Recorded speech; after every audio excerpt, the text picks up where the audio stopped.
Freddy Krueger can be attributed to one of the main reasons why I fell in love with horror. Back in 2010, I reviewed, I think maybe the first or one of the first horror films on this channel when I discussed the remake of A Nightmare on Elm Street. And I fell in love, and pretty soon after I went and watched the original. And obviously remakes are rarely as good as the original, and I loved the remake, so I thought, well, how good is the original going to be? Needless to say, it is fantastic. There are actually one or two elements that I think are done slightly better in the remake, but just a few. So this original was released in 1984. It's written and directed by the fabulous Wes Craven and stars Robert Englund as the wonderful Freddy Krueger. And we also have our introduction to Johnny Depp as well. So, you know, this film gave us Depp. If it wasn't for this film, who knows?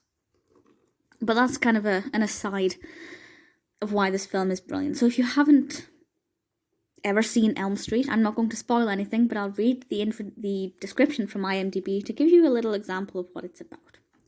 So this says, the monstrous spirit of a slain child murderer seeks revenge by invading the dreams of teenagers whose parents were responsible for his untimely death. So obviously Freddy Krueger murdered these children, and the parents of those deceased children kill him, and in this film he has come back to seek revenge, and he does that predominantly through dreams. If you go to sleep and you dream about Krueger, when you wake up you may not actually be awake. Krueger may still be there, and he may kill you, and you know, one by one he starts to pick off these teenagers, and there's the thrill of who's he going to pick next, how is he going to kill them, and sometimes it's not 100% clear whether the person is in the dream world or their own world. That's something I really love, and I think it's done effectively. It's not to the extent where it's confusing and you can't keep up. It just messes with your mind a little bit, and when you think you're safe from Krueger, he's right around the corner. The other thing that works really well, not just the narrative is great, the development's fantastic, the pacing is brilliant. But also, of course, Krueger's makeup, he just looks so sinister, and there's just something very beautifully iconic about that stripy jumper. Obviously, because of the burns on his face, he's quite eerie.